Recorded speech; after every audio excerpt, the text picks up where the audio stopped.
Hi everyone, Angus Campbell here, Tuesday the 25th of July 2023. Right, back on the Jubilee Bonnie for part 3.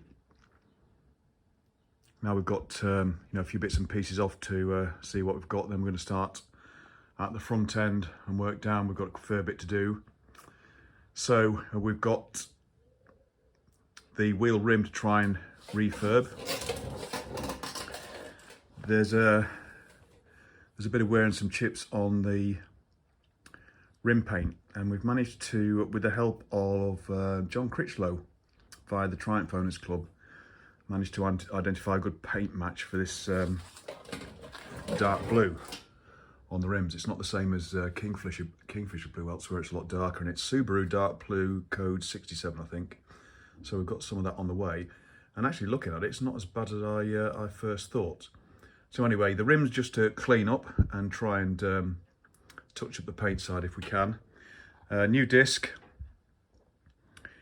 We need new brake hoses, new gaiters. We need to clean up the headlight shrouds. I think you said they need rechroming. They don't look like it at the moment, but anyway, we'll see when we strip off. We'll take that headlight off, strip all the wires out. But to do all that, we'll need to take the forks out. So we'll strap the rear end down, take the wheel out, and take the forks out, but leave the yokes in.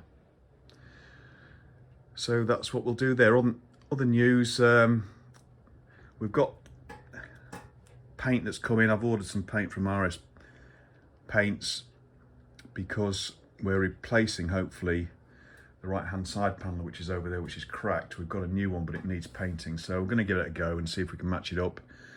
According to John Critchlow, a lot of the bikes went out with slightly different shades of silver and goodness knows what then at the time in 1997, but anyway 1977. So let's see what we can do. But also Greg wanted, although this seat cover's in pretty good nick, the colours have faded a bit and it's lost its stamp on the back, its brand stamp, and Vale Onslow had brand new old stock,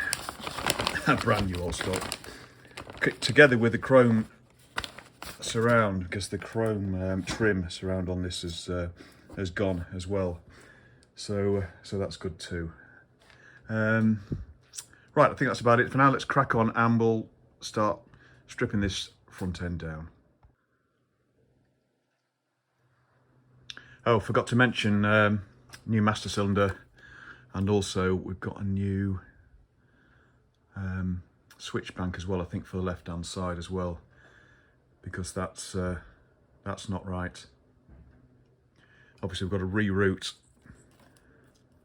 all the hydraulic hoses properly. This is all wrong. Should go over the top.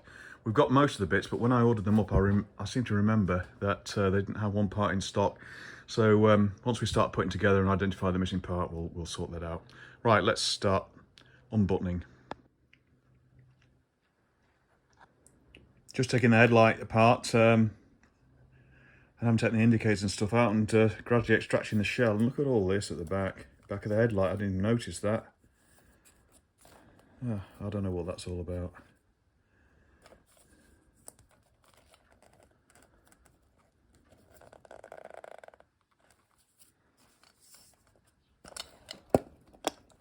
God. Dear oh dear. Thank God we're ripping all this lot out. Hooray, headlight off. Actually, the back of the ignition switch isn't as bad as I thought, it's just loose. But the thing that's a bit worrying is this hydraulic pipe. It's as taut as hell. Routed around there, around the other side, and down the back there. Whoever thought of that? God.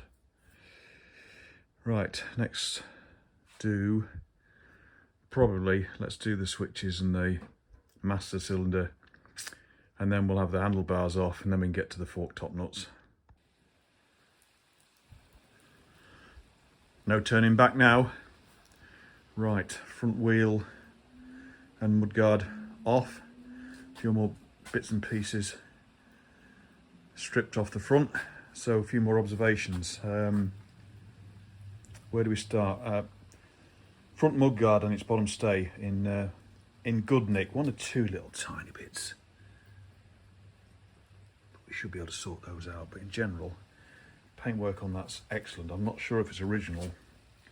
I would seriously doubt it. It looks very bright, which is good anyway. So that's good. Headlight. It looks superficially, it looks all right, but actually it's got, you can't see it too well, but it is pitted. So we've decided to go for a new one, and I found a new old stock, I think, online. The other thing is that one of the nuts, there it is, has come away, so that was flapping about in the breeze. Indicators, that's a non-standard wire and bullet, so I don't know what's been going on there.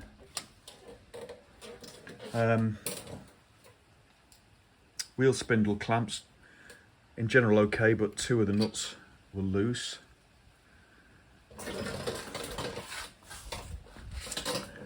What else did I notice? Oh yeah, that's a different drain plug. Obviously we've got the hydraulic hose, which is an absolute abomination. The headlight shrouds, they look okay on this side, but on that side the chrome has gone. But anyway, it's just as cheap to buy new as it is to get re-chromed, and chroming around here. I've got a good chroming supplier, but it's an 8-week lead time and it's quite expensive. Does a good job if you need it.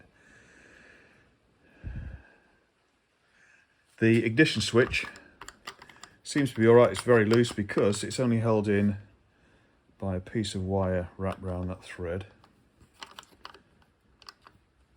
Should be able to sort that out. Don't even go there. Don't even go there. Taken off the tacho cable and the drive's loose. So that would have been leaking.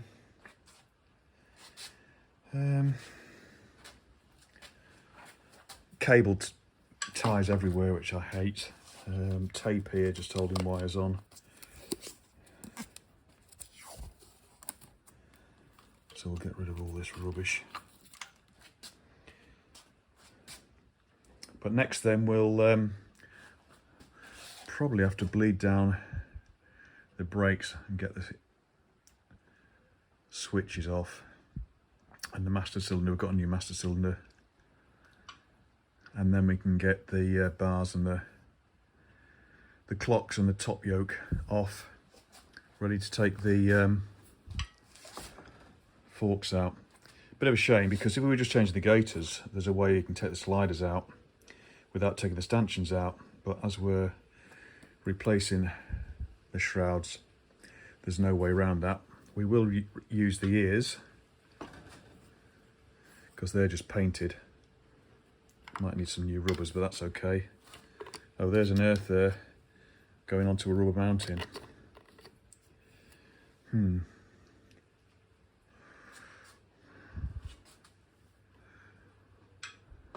think that's it for now. Oh yeah, one of these switches is wrong. I think it's this one and it's broken, so we've got a new one of those anyway. So yeah, that's not standard. There would have been a choke lever there by the look of it. So I don't know what that's off, and hence it's not got the right colours nor the right connectors, but then they've put even weirder connectors on the end. Enough of wiring. I've said enough of wiring. Right.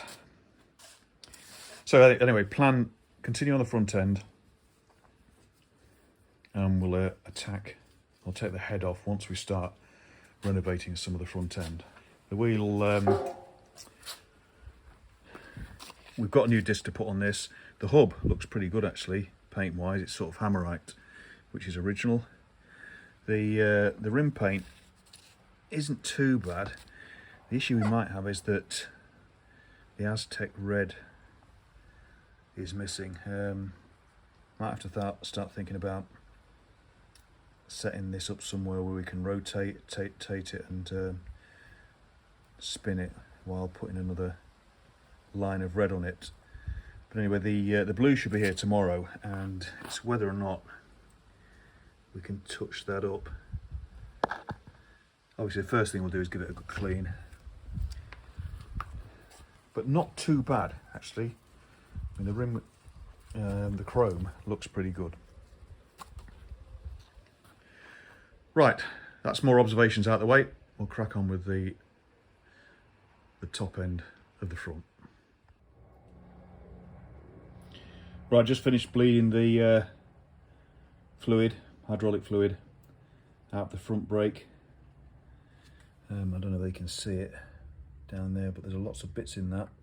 That was a clean bowl, so it probably hasn't been replaced for a long while. So we can now take that aberration out off the top. Got the clocks off all right. Just realised, I remember now, that we need a big Allen key to get down there, so it's finding one the right size, because it looks as though we'll probably be able to get in, hopefully, without taking the bars off. But if we have to take them off, we have to take them off.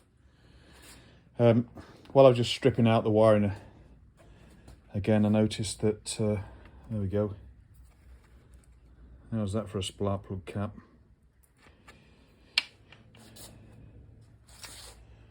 Other than that, good news is that the exhaust pipe brackets are in good nick. I think Greg Chrome's good on those. I'll check the other side a bit more closely later on. But as I say, next up, let's get the handlebar switches off and the master cylinder off this end.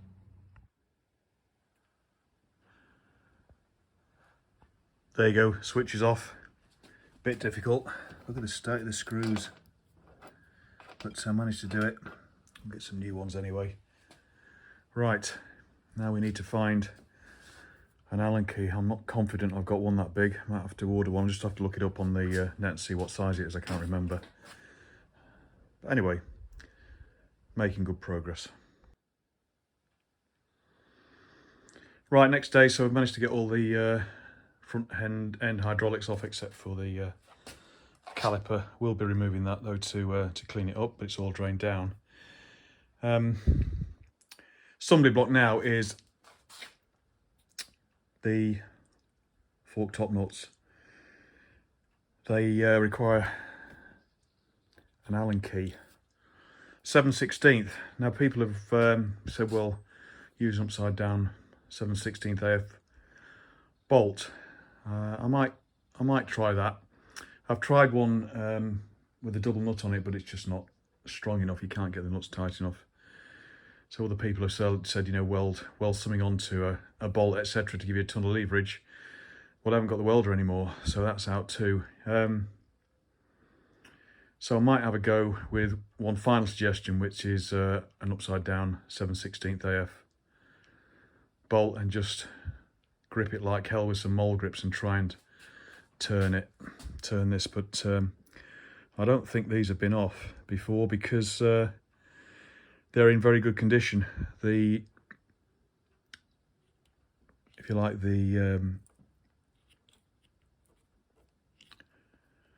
well, what shall I say, hole aperture or whatever for the Allen, you can't see it in this shot very well, is very good. It's not been chewed up, and usually they have.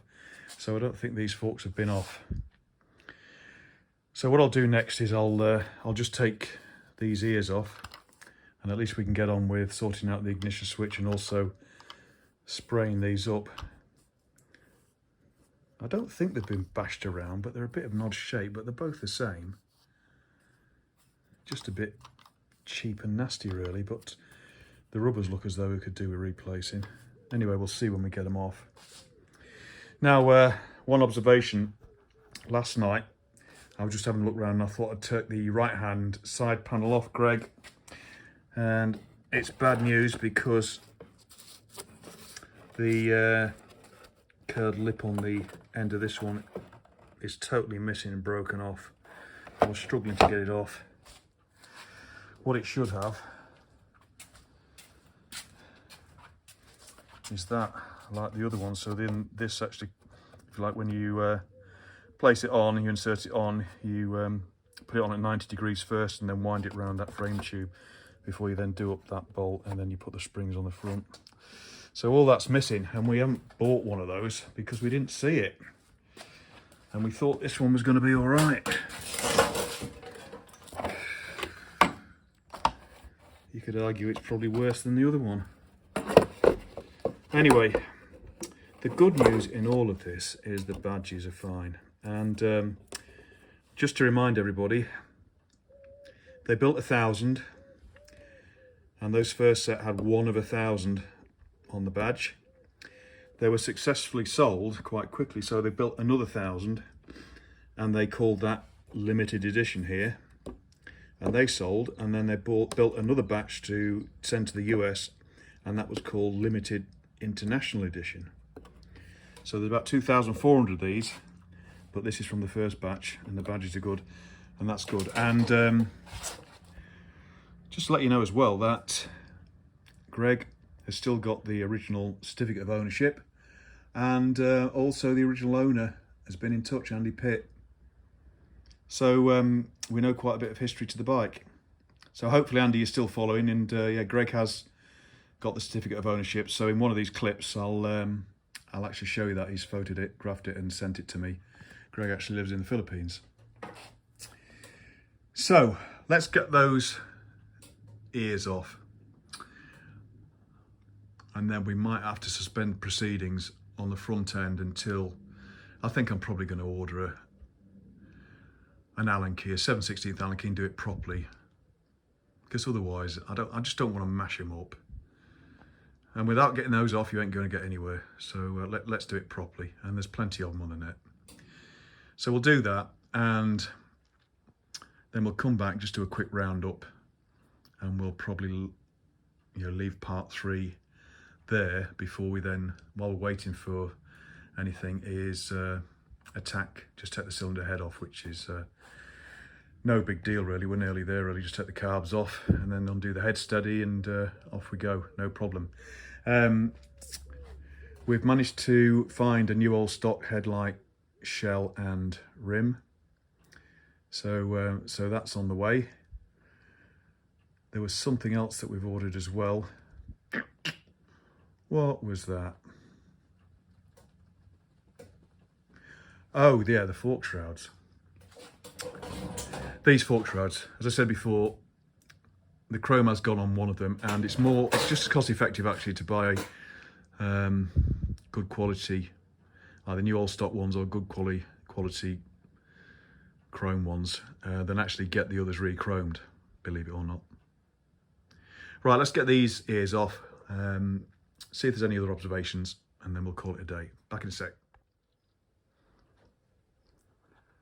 Headlight ears off, they came off okay.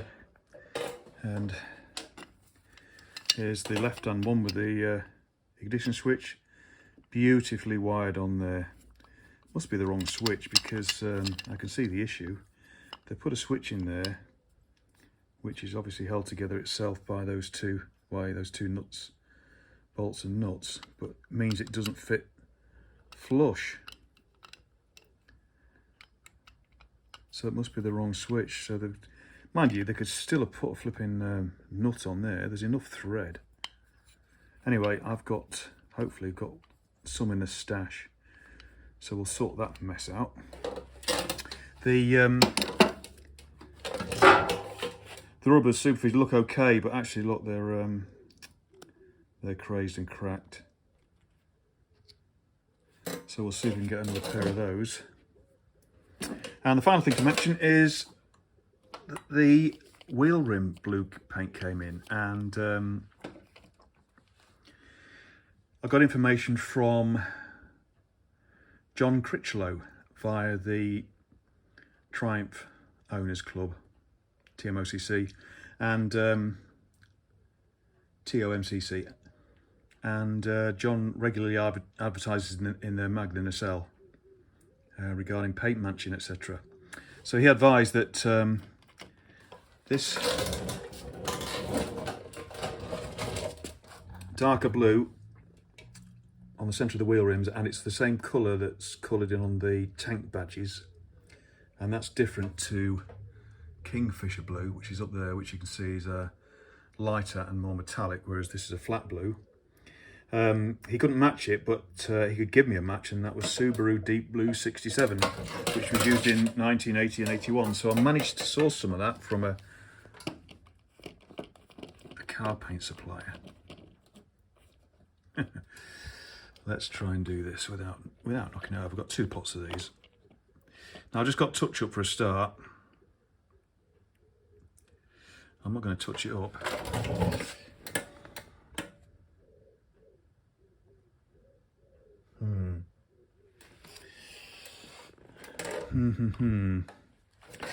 Well, we've got to clean it up. I might just put a dab on there just to see how it dries. Looks a bit light, that paint, to me. It's not going to hurt, is it, just to put a little tiny bit on the rim. Oh, is that a drip there anyway? Yeah. Bit bluer, but that's it. New is blue. Blue is new. I'm dripping it everywhere, but anyway. We'll let that dry.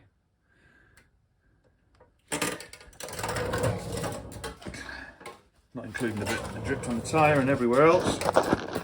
I mean, there's no reason why we can't do the whole rim. Let me just give that a bit of a wipe down, because I don't want it to touch that white paint, the original pinstripe. And on the outside is the red, which is almost missing on this side. Up to there, that's Aztec red.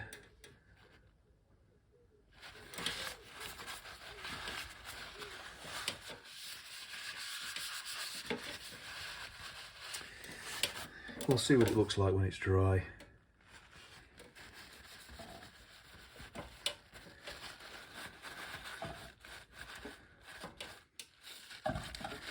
You know, for its age, it's not bad, really, the paint at all. I've just got a funny feeling that new paint might be a little bit lighter. Anyway, let's see, and let's have a go. There's going to be no harm done. Okay, I'm babbling on a bit, but you get the idea in where we're going with this. We'll leave it there now for this part, which I think off the top of my head is 3. So we'll leave it there. I've got a week's break coming up now because I've got to go back to the Western Isles to sort my dad's house out. So that's next week, and we'll be back the week after, and we'll plough on. But for now, thanks everybody for watching, for your interest, for any comments, for subscriptions. Take care, and I'll see you all again soon. Cheers everyone, bye.